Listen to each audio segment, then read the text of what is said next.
Welcome back to Beyond the Bestseller. I'm your host, Kelly Schutnack, and today's guest is Susan Shapiro Barash. Did I get it right, Susan? Perfect. Susan is the author of Estranged, and I am really excited to talk about this book. So I want to read the subtitle of it. So, How Strained Female Friendships Are Mended or Ended. Susan, tell me about this book and why you wrote this. I'm very curious about this one. So I wrote this book. This is my 14th nonfiction women's issue book. And I have been for years really documenting as a professor and a writer how women in contemporary American society are positioned, the faces we wear versus how we truly feel as mothers, daughters, single women, wives. I've done 3 studies on the wife, what female rivalry is, mothers-in-law and daughters-in-law. I had written a book called Toxic Friends. So Estranged came about because 7 years ago, my beloved mother died. And I realized what friends surprisingly were not there for me in a way in a time of great need, and what friends were in a surprising. That just gave me chills. Okay, so say more. That is such a interesting statement. Like you have these friendships with people and then something major in your life happens and you see who's there for you and who's not. And you couldn't have anticipated it. And we think that we understand these relationships. And women hold the bar so high and trust so much in these female friendships. What we say is the romances, the husbands, the partners, they come, they go, but we always have our female friends. So I interviewed 25 women 7 years ago to start, because for each of my nonfiction books, I interview approximately 150 to 250, 200 women, around 200 Wow. women. And then my agent said, you have to put this aside. You have 3 novels to write that are due. And I write fiction under my pen name. So I went back to this 2 years ago, about 2.5 years ago. And when I went back to it, everything had changed. So originally, women were saying, sure, I wish I had the guts to estrange. I have to leave this friendship. It's so unhealthy. It was once great. I just don't want to be judged. I fear being alone. This friend knows my secrets. To women saying the same thing with one big difference, Kelly. They were saying, you know what? After COVID, looking at the Me Too movement, looking at women and how looking at our lives as women, I am able to estrange and feel positive about it. So that was a big trend. It was a really new trend, and I was really surprised and found it intriguing.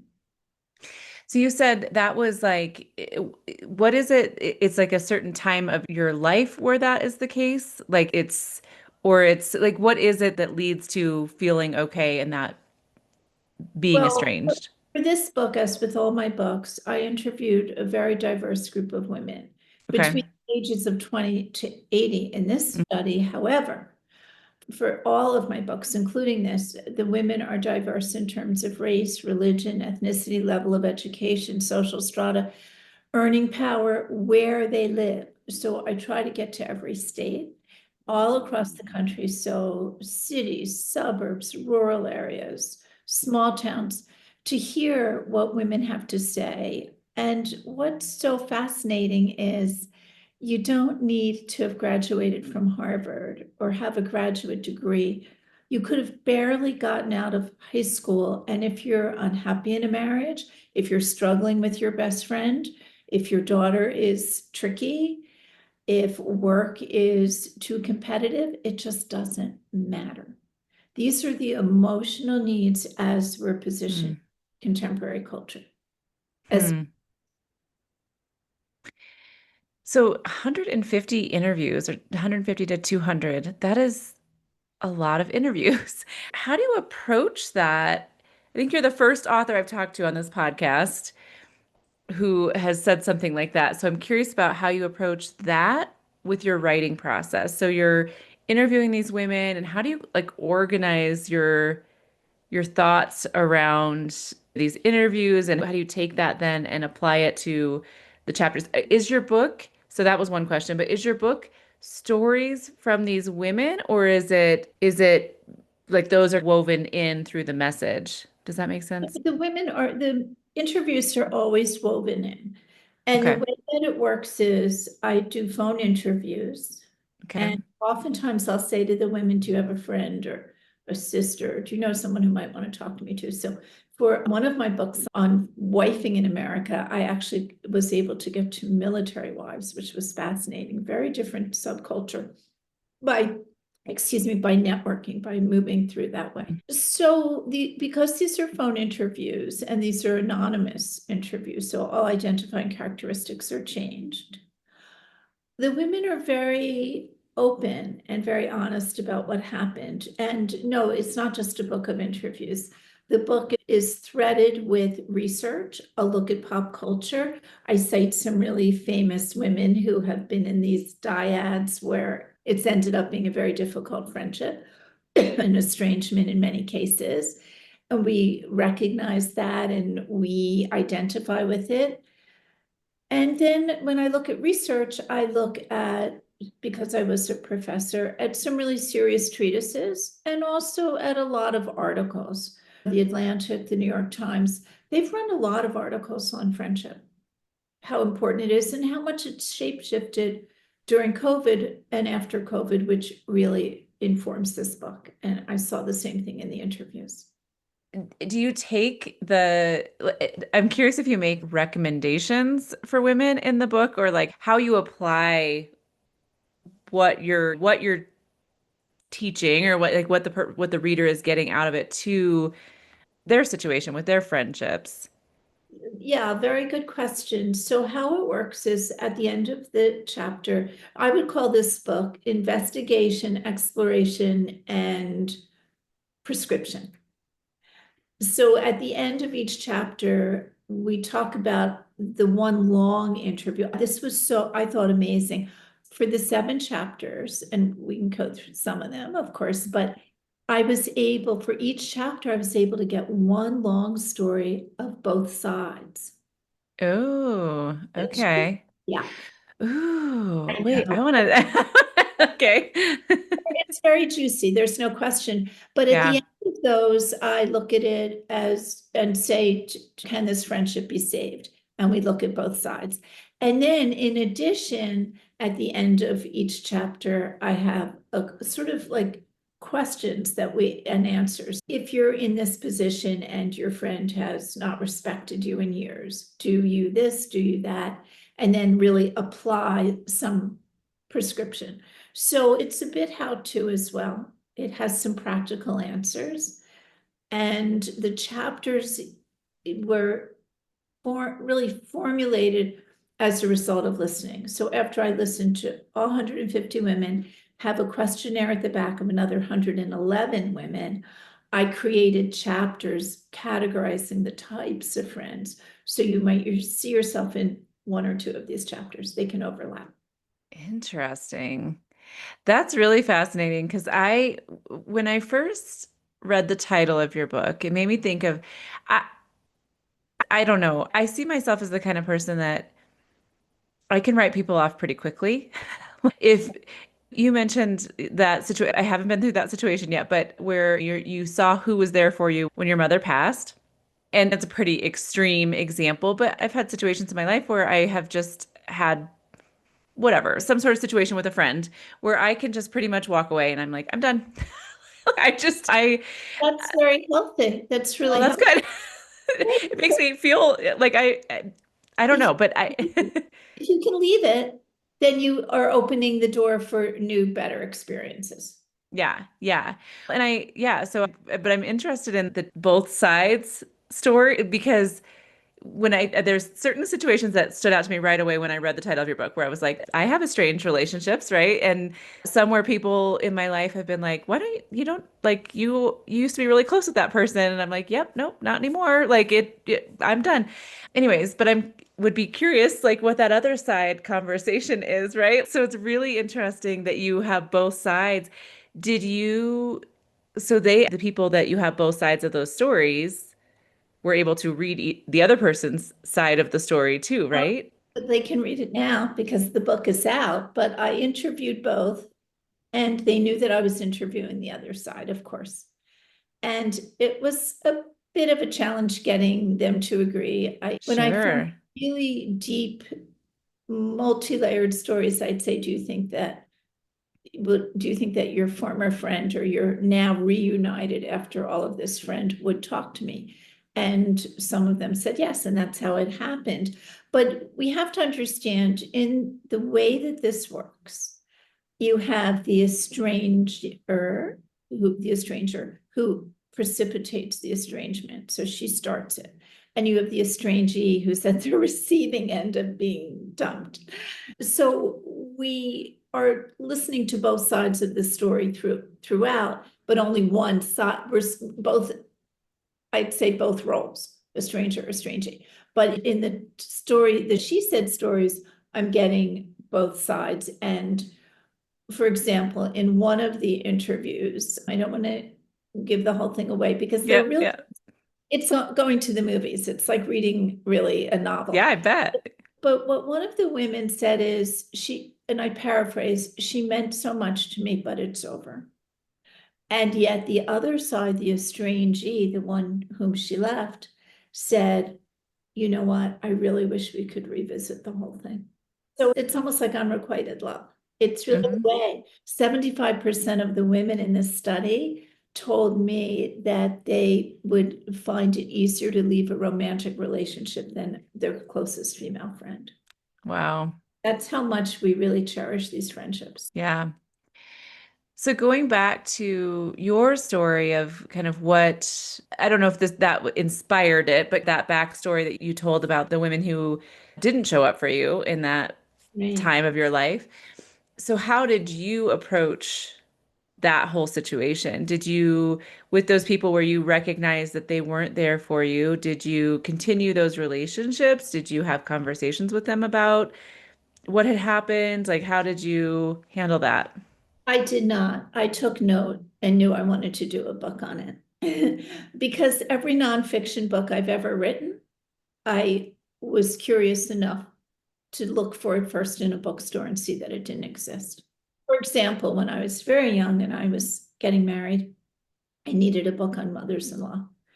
And while I waited a while and ended up having three children and still with that mother-in-law, whom I both respected and found intimidating, but it was, of course, more complicated. We always know mothers-in-law are, but I decided to do the study. It was time. Or the role of wife, I think, is actually endlessly fascinating in America because we want it, we don't want it. Divorce is almost part of the marriage template. It's when I wrote a book called The 9 Phases of Marriage, How to Make It, Break It, Keep It.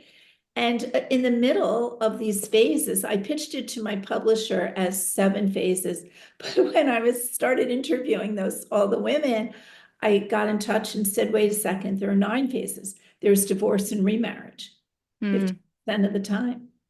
So it's interesting what you learn as you do. You have a hunch, but you really need to get to the conclusion through research by listening Yeah. to women. Yeah. Okay, so you mentioned another book that you have. So how many books have you published? So this is my 18th book and my 14th nonfiction book because I write fiction under my pen name, Susanna Marin, which is a Okay. much better name, Kelly, but yeah.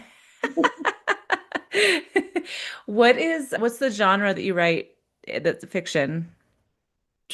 My editor once told me it was dramatic fiction. And Okay.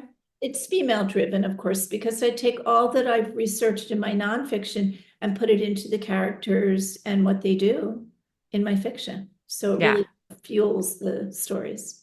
Yeah, yeah.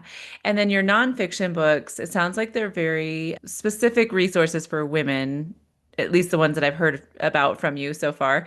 Is that true? Is that kind of your who you are writing for is women primarily? Women of all ages, what we endure, why we do it, and how we really are on this journey. What really happens to us. I did a book on sisters. Oh, that reminds me. Although this is a book on female friendships, I said to my editor, again, after I'd interviewed like maybe a third of the women, I'd like to have one sister story per chapter, because having written a book called Sisters Devoted or Divided a while ago, and then more recently a book on mothers and daughters called You're Grounded Forever, but first let's go shopping. I decided that I really needed to take a look at how sisters feel based on what all these women said in the book on sisters and this study. Here's what they said. Women would say, you know what, I'm so close to my sister or sisters, I don't really need to have the female friendships that my dear friends who don't have sisters have. I already have this built-in support system. And then women said about their best friends, oh, people think we're sisters. We act as if we're sisters. We were so close, it was as if we were sisters. So hearing all of that, and then in the sisters books, that I also heard women say, my sister and I no longer speak, and now I'm looking for my female friends to fill the void. So this whole like sister aspect of it seemed very important. So when I interviewed sisters who were estranged, as I said, one per chapter, what was fascinating was the familial expectation and the mother hovering in the picture, the mother behind the scenes if the sisters are estranged. The other part that's really so significant about this book is that we choose our best friends and our closest friends. They are not assigned to us. We are not told our whole lives, you must get along with each other, your sisters. We select the friendships. And that is why it is so difficult when they fail. It's an act of free will. And then when we know that something really egregious has happened, that's one way that they fall apart. There's a big inciting incident. Good example, women of all ages. My best friend seduced my boyfriend, seduced my husband, seduced my ex-husband, and that's enough. Didn't she know everything? Why would she do that? Or older women, widows.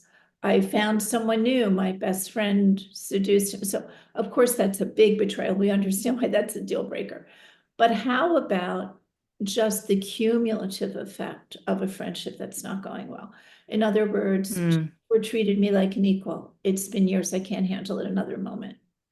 Or someone saying, you know what, she really is with me until the fancier friends come along. Friends with money, did a whole section on that. Very different when your lifestyle is now disparate and once it was the same. So and then children, competition over children, grandchildren. Or how about you were single together, working in the city, your best friend moves to the suburbs when she has her first child. By the time she has her third, she doesn't have time for you. You don't understand it. She says, why doesn't she understand it? I'm not going out for drinks and going home to an empty apartment. I now have this. So when we're not mirroring each other anymore. Yeah. It's a very big deal. We like to, whatever stage women are at, and there's so many phases because longevity and reinvention really feeds into that. We really like friends who reflect our stage and going through. I'm definitely at a stage where so my kids are older, and so now when people tell me they're pregnant, or I'm like, oh no, because I'm like that. I just know what that stage of life is like, and I know that we can be friends, but it's just harder to remain friends when they have young kids, and I'm now at the stage where my kids are about out of the house. It's totally true that women have always found the theory of homogamy, which is like I'm teaching my gender class. We've always found that very easy. I interviewed one woman, the young women in the book had very interesting things to say about no longer being distancing, ghosting often, we'll get to that. But what they said was, she doesn't understand me anymore. I heard a Hmm. lot. She doesn't understand where I'm at, and I don't have time for that. I need to be with women who understand completely that if there's not a carpool I'm involved with, that's my day. And Yeah. why would your friend who is still at work and not having a family, and very possibly by choice, Yeah. that's another thing that we don't understand enough, don't Yeah. recognize enough in this culture is the choices we make for our lives. And why would she understand it? It's just expedient to be dealing with the women who have the exact same experience. And Yeah. that is for everything. Women at 70 years old in retirement homes say, you know what? I moved here. My friends back in San Francisco think I'm crazy. So I'd rather be with the new women I'm meeting who also made the decision to move here. Yeah. We want to be understood, but we don't want to explain. Yeah. Yeah. I love that. So I do want to hear more about the You're Grounded Forever, but first let's go shopping. Did I get the title right? Right. That was such a great study because I interviewed women who had daughters from 3 to 30. Okay.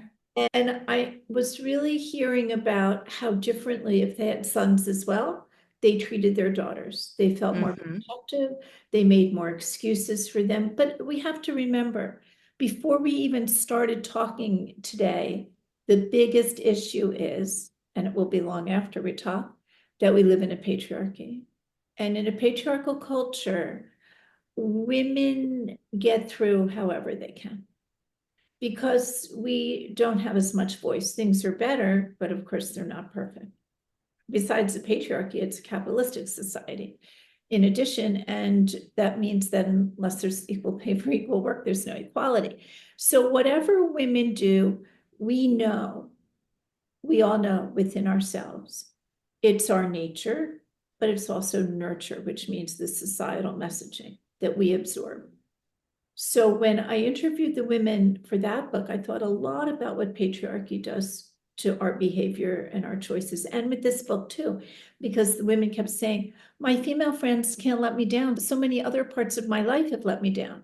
There's sexism at work. I compete with only the other women at work because that's how it's set up. I have to depend and feel safe with these female friends. So then go back to your grounded forever, but first let's go shopping. What women were saying to me was, you know what? My daughter's 14. I'm afraid to tell her how I was getting stoned at her age. I don't want her to know. Or I want to protect her because I know how the boys treated me when I was 14. Or I just want it to be easier for my daughter because I know how hard it's been for me. That's a reaction to actually the culture we live in. That was a very interesting study. Yeah. And Yeah. It sounds like it. I have 2 girls and 1 boy. And for that book, actually, my daughters and I are on the book jacket on the back, a picture, but it really is distinctive and it really is very different, partly because female identity is so strong, which is true here. And then partly both these books are a reaction to really how we're positioned, like I keep saying, how we fit into the whole Mhm. story. Yeah. Yeah. I have a daughter who's 20. It sounds like it would also be a good book for me. So, It would be because it makes, I thought, having written it and listening to all the women, it makes us think about what we're doing right and wrong for our daughters. What kind of modeling? Because we are the first models. I mean, there are female mentors and teachers and aunts and your best friend, but we are really the models. So our daughters are looking to us. So what do we teach them about romance? What do we teach them about the workplace? yeah. What do we teach them about aspiring to achievement? So I looked at all of that. Yeah. All of your work sounds very fascinating. I definitely want to check out some of the books that I've heard from you about, but there's probably several more that you've published that would also be interesting. We didn't even get into those yet. So, Susan, I'm going to link to Estranged in the show notes. What other way can listeners find out more about you, find you online, connect with you? So they can go to my website, It's one website, but has both names, Susan Shapiro Barash, Susanna Marin. They can follow me on social media, definitely Instagram and Facebook. And I love to, in my website, you can get in touch with me. And I love to do groups, like I'll do any Zoom, or depends on where you are, but I do book clubs a lot. Great, great. Yeah, speaking of, I have a community for women who are writing nonfiction books, and you might be a great guest to come and speak with the women in my group. I would love I'll that. put you on I'll put you on the spot in the spot. I've never said it in an actual podcast interview before, but I'll just put you on the spot. Love to have you come. I would love to come. So it sounds great, Kelly. Thank you. Great, great. Thank you so much, Susan. It was great to learn about your books, and I wish you the best of luck. I know you have more coming out soon, so good luck with all of your publishing and writing. So thank you so much for coming on. Thank you. Looking for a community of women writers to support and inspire you on your journey? Join the Author Power Circle. Connect weekly with fellow authors, stay accountable, and move your book forward in an encouraging community. Learn more at kellyshuckneck.com.